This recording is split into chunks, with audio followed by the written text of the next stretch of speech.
Good morning guys, Radhe Radhe. तो कैसे हैं आप सभी? आई होप सभी अच्छे होंगे। मैं भी ठीक हूँ। तो गाइज़ आज है ब्लॉग नंबर 5। तो आज हमने सुबह उठ के पहले एक्सरसाइज कर ली थी, चाय पी ली थी और उसके बाद हम कर रहे थे ब्रेकफास्ट की तैयारी। तो ब्रेकफास्ट में आज बन रहा था मूंग की दाल की बड़ियाँ। अब शायद कुछ लोगों को पता होगा जो हिमाचल से हैं कि मूंग दाल की बड़ियाँ कैसी होती हैं, और कुछ को शायद नहीं पता होगा। तो मूंग दाल की बड़ियाँ वैसे तो मुझे भी नहीं पता, मम्मी ने भेजी थी घर से तो हमने बनाई है। तो इनको बनाने का तरीका मैं बताती हूँ। पहले इनको थोड़ा सा हल्का सा फ्राई करेंगे, उसके बाद जो है इसको तड़का लगाएंगे। जैसे तेल डालेंगे, जीरा डालेंगे, जो भी हमारे पास अवेलेबल है, धनिया या कोई और भी खड़ा मसाला जो आपके पास अवेलेबल है आप डाल सकते हैं। उसके बाद जैसे प्याज डालते हैं, प्याज को हल्का सा ब्राउन करेंगे। मैंने तो प्याज को हल्का सा ब्राउन करने के बाद जो है इसमें बड़ियाँ डाल दी थी, टमाटर ऊपर से डाले थे, और उसके बाद जो है नमक हल्दी जो हमारे पास होता है जैसे चिल्ली पाउडर वो डाल के इसको कुकर का ढक्कन लगा दिया। इसके बाद इसको 3-4 सीटियाँ लगानी है, बस आराम से बन जाएगी और बहुत स्वादिष्ट होती है। आप सभी लोग भी एक बार ज़रूर ट्राई करना, और बहुत स्वादिष्ट होती हैं। तो उसके बाद जो भी बर्तन थे हमारे पास चाय के थे और जो मैंने तड़का वगैरह लगाया था उसके बर्तन थे। मैं जब बर्तन वैसे भी ज़्यादा ही वो करती हूँ, तो वो मैंने जल्दी जल्दी से साफ़ कर लिए थे। उसके बाद मैं चली गई थी अपने बेडरूम में, क्योंकि अब बेडरूम की सफाई करनी थी। तो बेडरूम को साफ़ करने के लिए सबसे पहले तो हमारा बेड साफ़ होना चाहिए। मैं डेली साफ़ करती हूँ, लेकिन डेली ऐसा हो जाता है जैसे पता नहीं इसमें क्या ही कुश्तियाँ लड़ी हुई हैं। तो बस फिर उसको साफ़ किया मैंने जल्दी जल्दी से, जैसे जैसे चादर थी वैसे वैसे उसको मतलब बिछा दिया, जैसे कंबल वगैरह था उसको अच्छे से कर दिया था मैंने सेट। मैं हर दिन चादर को ऐसे सेट करती हूँ, ऐसे मतलब गद्दों के अंदर फिसाती हूँ जैसे कि वो निकले ना, लेकिन वो जल्दी निकल जाती हैं। यार कोई तरीका है तो प्लीज़ मुझे बताना। एक्चुअली हमारी चादर थोड़ी छोटी सी भी है ना, तो भी हो जाता होगा। फिर मैंने नीचे कंबल बिछा दिया था इसके नीचे, क्योंकि हमें ठंड बहुत है आजकल। हमें क्या, सबको ही लगती होगी, ठंड बहुत हो गई है चंडीगढ़ में आजकल। तो बेड साफ़ करने के बाद मैं जो लग पड़ी थी अपने फ़र्श साफ़ करने के लिए, क्योंकि हमारे फ़र्श पे भी उतना ही सामान होता है जितना हमारे बेड पे होता है। फ़र्श में इसलिए होता है क्योंकि जो मेरे हस्बैंड हैं उनके डंबल्स वगैरह, उनके जो सामान होता है वो सारे ऐसे रख देते हैं, फिर मुझे वो साफ़ करना पड़ता है। लेकिन उनको साफ़ करने से पहले मैंने करी अपनी चेयर साफ़, क्योंकि चेयर में भी हमारे में बहुत ज़्यादा, मैं हर दिन साफ़ करती हूँ उनको, लेकिन ये फिर से पता नहीं कपड़े, इतने कपड़े आ जाते हैं, इतने कपड़े। एक्चुअली ऐसा हो रहा है कि चंडीगढ़ में बारिश हो रही है तो वो कपड़े सूख नहीं रहे हैं ना, इसलिए थोड़े थोड़े कपड़े होते हैं।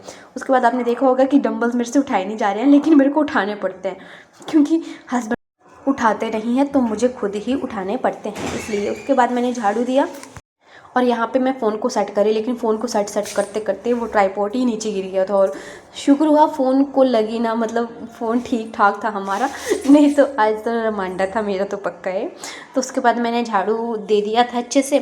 तो उसके बाद फिर किचन की बारी थी, तो किचन में भी वैसे करना पड़ना था। किचन में भी बहुत ज़्यादा गंद पड़ा हुआ था, इसलिए पूरी सेल्फ पहले साफ़ करनी थी। एक्चुअली हमारे सेल्फ में जो है ना, ये जो हमने टोकरी से रखी हुई है इससे पानी आ जाता है बहुत ज़्यादा, और फिर ये हमें डेली साफ़ करनी पड़ती है, दिन में भी, सुबह भी और शाम को भी। फिर इनको साफ़ करते करते हमें पूरी सेल्फ साफ़ करनी पड़ती है। सेल्फ को साफ़ करने के बाद मैंने गैस को भी अच्छी तरह साफ़ कर दिया था। एक्चुअली गैस हमने नहीं ली है तो इसका जो ऊपर वाला हिस्सा है वो खुलता नहीं है, बड़ी मुश्किल से उसको खोला जाता है, तब जाके मैं उसको साफ़ कर पाती हूँ। अगर कई बार मेरे से ना खुले तो मेरे को हस्बैंड को आवाज़ लगानी पड़ती है।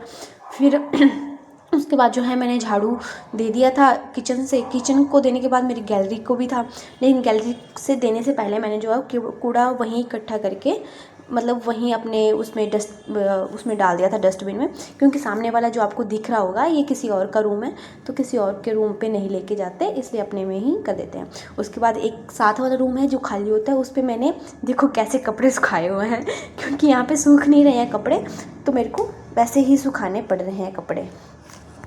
तो मैंने इस वाले रूम में थोड़ी देर के लिए पंखा चला दिया था ताकि कपड़े सूख जाएं। उसके बाद मैंने जो जो सूखे कपड़े थे उनको तय लगा दिया था और उनको भी अलमीरा में रख दिया था। उसके बाद दिन का टाइम का है ये, दिन के टाइम में हमें, मतलब दिन में तो हमने कर लिया था। उसके बाद 4 बजे की बात आई है, तो हमें लग रही थोड़ी थोड़ी भूख, तो हमने सोचा आज ठंड भी है और पकौड़े बनाया जाए।